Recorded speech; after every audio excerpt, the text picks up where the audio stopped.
Un mois après les attentats barbares commis par le Hamas contre les 1400 personnes israéliennes, Jérusalem rend hommage aux victimes. C'est important parce que c'est un conflit dans lequel on oublie très souvent la part d'humanité, on ne comprend pas que c'est cela le point initial, et il faut le réaliser pour aller au-delà. C'est-à-dire que il s'agit d'un acte barbare commis de façon réfléchie, c'est un acte prémédité. Donc en fait, on a vraiment affaire à un crime contre l'humanité.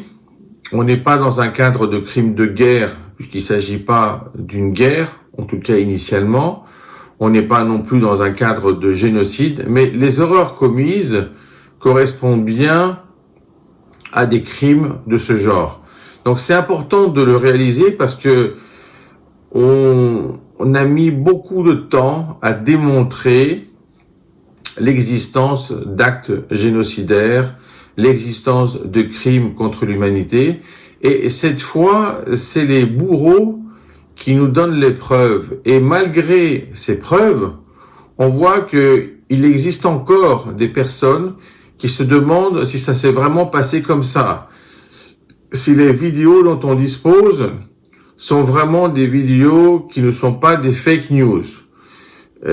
Cette ambiguïté et cette façon de procéder de façon totalement sceptique par rapport à des données brutes qui ont été fournies par les bourreaux est très impressionnante parce que il ne s'agit pas simplement d'être politiquement correct, il s'agit simplement de reconnaître la vérité. Et la vérité est simple.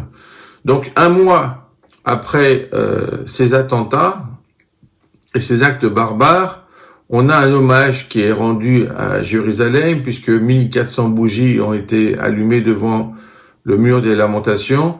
C'est très important parce que ça permet de fixer les choses, d'avoir une mémoire vivante, de ne pas oublier ces victimes de ces atrocités. Parce que si on oublie, on a l'impression qu'il s'agit simplement d'un conflit habituel. Ce n'est pas le cas. Il y a une différence. Il y aura un avant et un après. Et on est dans l'après, qu'on le veuille ou pas.